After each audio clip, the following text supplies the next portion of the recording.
Bapak Ibu, saudara-saudari, dan adik-adik yang dikasihi Tuhan, Paus Fransiskus menetapkan hari ini sebagai Hari Lansia. Dan mungkin baru-baru ini ada perayaan khusus untuk lansia. Maka saya minta Pastor Marcel untuk pimpin misa, karena saya merasa lebih lansia daripada dia. Maka kalau tadi dalam pengantar disebut 3 perumpamaan, aku pilih Injil yang lebih singkat. Ada yang lebih panjang lagi, saya juga singkat. Saudara-saudari yang dikasihi Tuhan, dalam hidup kita sering kurang sabar dan mungkin putus asa ketika menghadapi berbagai peristiwa yang terjadi di sekitar kita. Kita mungkin bertanya, mengapa kejahatan selalu ada? Mengapa orang jahat masih saja berlaku jahat dan seolah dibiarkan hidup? Ketika para koruptor ditangkap, diadili dan dimasukkan ke dalam penjara, selalu saja ada yang masih berani untuk melakukan kejahatan yang sama. Ketika para pengguna dan pengedar narkoba dihukum mati, toh tampaknya tidak mengurangi atau membuat orang jera untuk melakukan kejahatan yang sama. Semakin saja bertambah, dan seolah-olah kejahatan itu terus merajalela. Di pihak lain ada cukup banyak orang baik menjadi korban dari perilaku orang-orang jahat itu.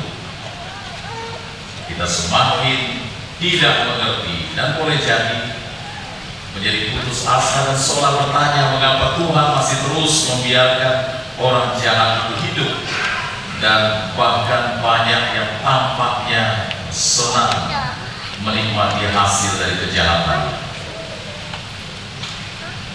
Kitab Kebijaksanaan dalam bacaan pertama hari ini menyatakan, meski Allah adalah penguasa yang kuat, Ia mengadili dengan belas kasih dan sangat murah hati memperlakukan manusia. Itulah kemahakuasaan Tuhan. Saking murahnya sampai tidak ada harganya. Tidak ada harga apapun yang harus dibayar manusia untuk pertobatan. Hutang dosa telah dibayar tuntas oleh Yesus lewat darahnya yang tertumpah di kayu salib. Semua hanya karena belas kasih dan kerahiman Tuhan. Saudara-saudari, dalam Injil Yesus menyampaikan ajarannya dalam perumpamaan tentang gandum yang tumbuh bersamaan dengan lalat. Bagi kebanyakan petani, sistem pertanian yang membiarkan rumput atau lalat bertumbuh bersama dengan tanaman adalah tidak biasa, sebab hal itu akan mengurangi hasil yang bisa dipetik. Para petani akan berusaha membersihkan dan mencabut lalat atau rumput yang mengganggu pertumbuhan tanaman sehingga dia bisa memberikan hasil yang banyak. Maka kisah perumpamaan Yesus ini rasanya kurang pas atau kurang cocok dengan yang dilakukan oleh para petani. Akan tetapi di sini Yesus justru mau menunjukkan standar yang digunakan Allah. Dia mengatakan, biarkanlah keduanya tumbuh bersama sampai musim panen tiba. Pada waktu itu aku akan berkata kepada para penuai, kumpulkanlah dahulu lalat itu dan ikatlah berberkas-berkas untuk dibakar. Kemudian kumpulkanlah gandum itu ke dalam lumbung. Yesus mau menunjukkan kesabaran Allah itu tanpa batas. Allah yang maha sabar itu senantiasa memberikan kesempatan sampai batas-batas yang paling jauh.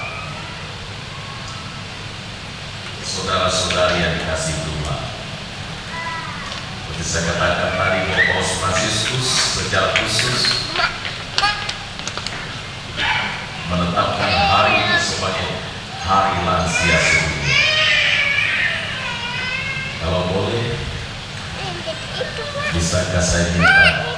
merasa diri lansia, karena sulit juga tersebut saya sebut diri lansia, dia keberatan kan susah juga.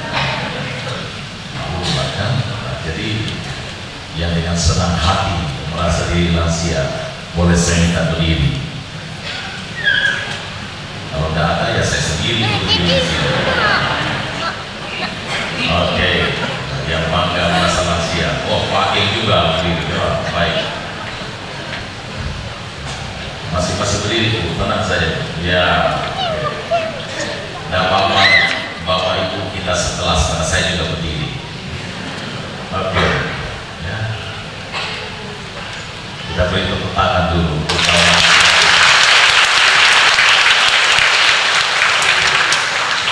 Nah, silakan duduk.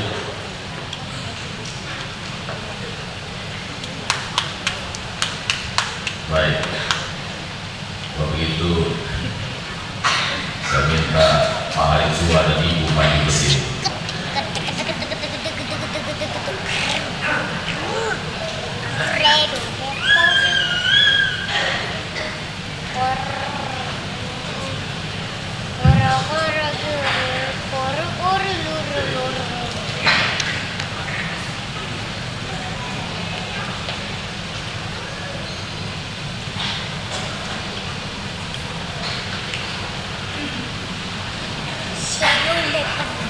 Jadi Pak Hari dan Ibu tahun ini merayakan ulang tahun perkawinan ke-53.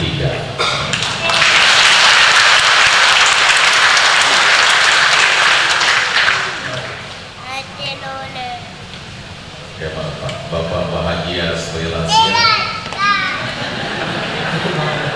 Cukup bahagia. Apa alasannya Pak? Silakan.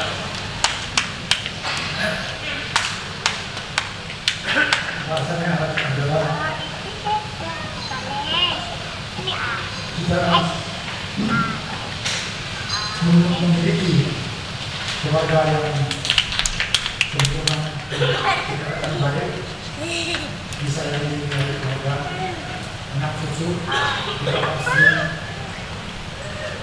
dengan hidup sederhana, tidak menuntut yang berlebih, itu yang bisa. Oke, baik.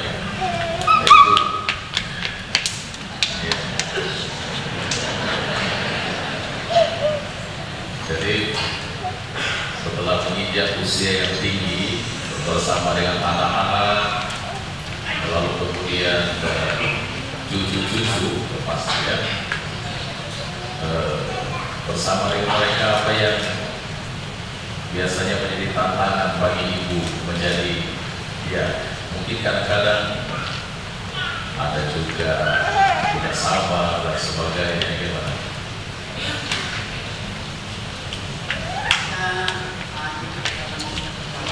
Bagaimana keadaan yang mana pun kita harus sabar.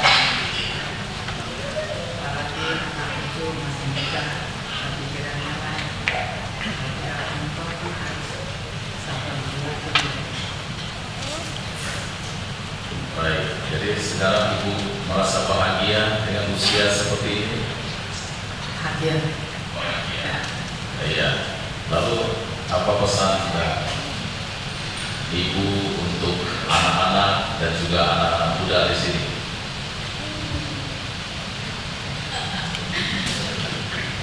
Ya, kita saudara semua harus jaga kesehatan.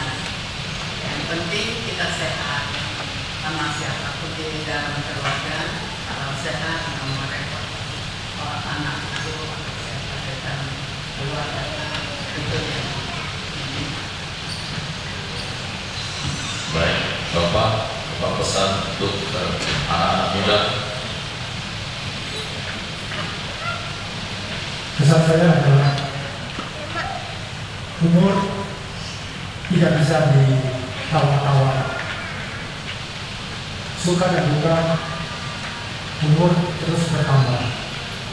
Dengan seiringnya bertambahnya usia, kita juga harus menjaga diri, terutama kesehatan, dan terus membina kepercayaan persinambungan, membahagiakan, dan dengan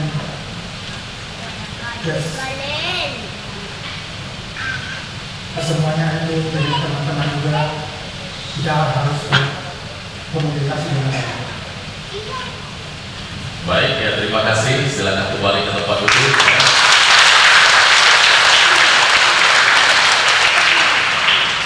Maka saya pilih Bapak dan Ibu, karena kalau lansia itu jarang punya pasangan. Yang satu mungkin pasangan sudah meninggal, ya, makanya saya pilih ya, yang berpasangan. Dan lihatlah, dengar apa yang tadi dikatakan. Mereka tidak minta supaya anak dan cucu itu semakin mencintai mereka, tetapi mereka mengharapkan kebaikan dalam diri anak-anak muda. Jadi orang tua tidak pertama-tama supaya anak-anak semakin mencintai saya, tidak. Dan itulah harapannya selalu baik. Mungkin boleh saya minta lagi Pak, Ibu. Tadi Bapak angkat tangan juga kan? Angkat tangan. Nah, kalau angkat tangan boleh maju ke sini dengan Ibu. Kalau angkat tangan saya angkat tangan juga.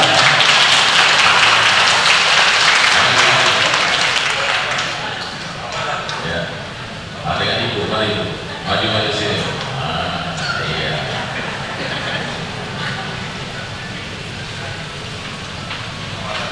Ya. Mari Pak. Ya, dengan Ibu. Biasanya Bapak dan Ibu kan duduk di sebelah situ kan. Karena hari ini hari lansia spesial duduk dari depan.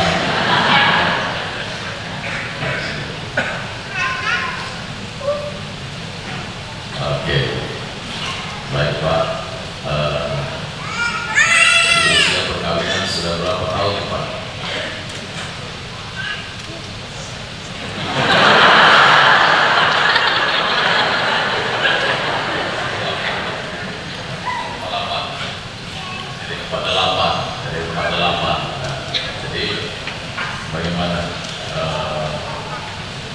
Perasaan sekarang bagaimana? Hari ini kan hari lansia, bagaimana perasaan Bapak hari ini?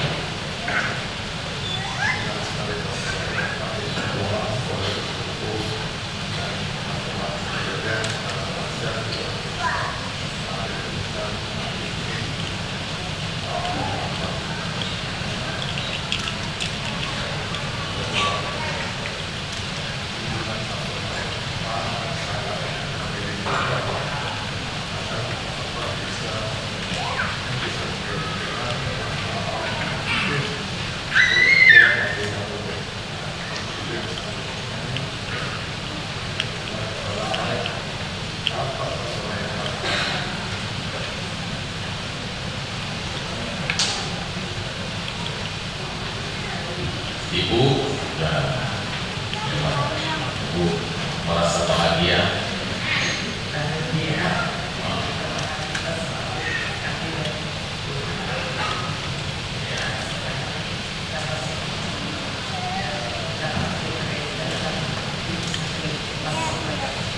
Baik, terima kasih ya.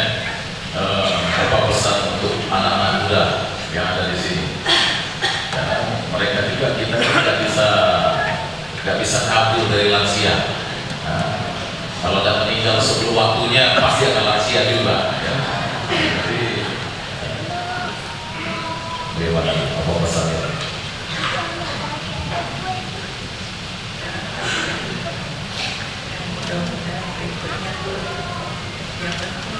Jaga kesehatan dan lupa berdoa berlindung. Baik, Bapak, silakan.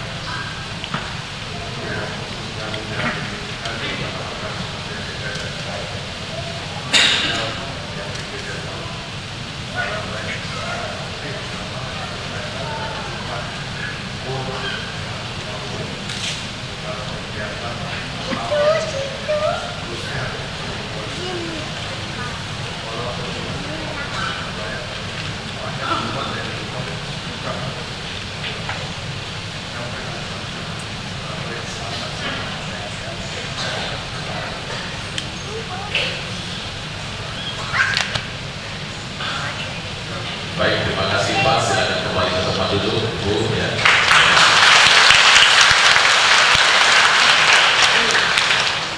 Jadi saudara-saudari yang dikasihi Tuhan, ya, lalang dan gantung. Kita bisa mengerti kenapa Tuhan tidak mencabut lalang dulu. Karena hidup kita ini juga kadang menjadi lalang, kadang menjadi gantung. Bisa pada suatu saat kita menjadi gandum yang baik, menjadi buah yang baik. Kadang-kadang juga bisa menjadi lalang yang menghimpit orang-orang baik, sehingga mereka mengalami kesulitan. Dan kita bersyukur kepada Tuhan karena kesabaran Tuhan itu. Kalau Tuhan tidak sabar, mungkin Dia sudah cabut saya juga. Karena jalan saya tidak selalu seperti gandum yang baik. Kadang-kadang saya juga menjadi lalang. Tetapi Tuhan yang sabar membiarkan lalang dan gandum itu tumbuh, sehingga kita dan saudara-saudari bisa tetap hidup sampai saat ini. Itulah kesabaran Tuhan. Dan saya pikir kebahagiaan para lansia. Kita juga, ya saya lihat hari ini banyak pergi ke gereja.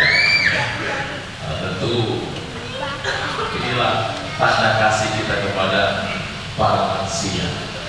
Ya. Tentu mereka bisa bertahan karena kesabaran. Kita juga bisa bertahan karena kesabaran para lansia. Dan kita diajak untuk terus-menerus menjadi gandum yang baik. Entah ketika kita masih muda, entah ketika kita menjadi lansia, tetap bisa menjadi berkat bagi banyak orang. Amin. Kita menyanyi saja. Banyak lansia, saya jangan banyak berkorban, banyak panjang nanti. Tapi tadi pagi ditawarin makan bubur lansia. Saya bilang, cobalah makan bubur lansia. Tapi saya sudah kenyang juga katanya. Makan bubur lansia akan awet muda. Karena ketika mereka makan bubur, saya lihat mereka senyum dan tertawa. Baik, ya. Lagu yang gampang, lansia juga bisa bernyanyi, ya.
Saudara-saudari, kita diundang untuk menjadi berkat, yang tua, yang muda, dan lansia. Ya. Kita bersyukur kepada Tuhan, ya, karena para lansia kita menjadi berkat bagi kita. Jalan susah, usia sudah tua, juga masih rajin ke gereja, menjadi berkat dan tetap senyum. Maka kalau itu menjadi berkat. Kita yang muda-muda, masa yang lansia saja bisa hadir di gereja. Kita yang muda-muda pikir orang ditunggulah saya lansia. Jangan tunggu lansia. Kalau Tuhan mau nanti besok tuh dia panggil kita, gak jadi lansianya. Kita tunggu lansia. Jangan main judi dengan Tuhan, karena dia pasti akan menang. Kita pikir nanti tunggu saya lansia, lalu saya lanjut ke gereja. Nanti gak sampai jadi lansia. Jadi puji Tuhan ya, bahwa para lansia kita sungguh menjadi berkat bagi kita, dan semangat bagi kita ya, rajin ke gereja dengan senyum, dengan kesabaran, itu semua berkat. Dan kita mengucap syukur kepada Tuhan atas teladan yang baik ya, dari orang tua kita dan kesabaran. Maka kita dipanggil juga untuk menjadi orang yang sabar. Pepatah mengatakan orang yang sabar itu rezekinya selalu lebar. Maka sering saya mengatakan kalau kurang sabar, pulang dari gereja beri markisa, sambil minum katakan mari kita sabar, markisa. Jadi saudara-saudari yang dikasih Tuhan, mari kita mengambil bagian dalam kemahakuasaan Tuhan. Dia sabar tanpa batas, dan kita diajak untuk memiliki kesabaran yang sama. Amin.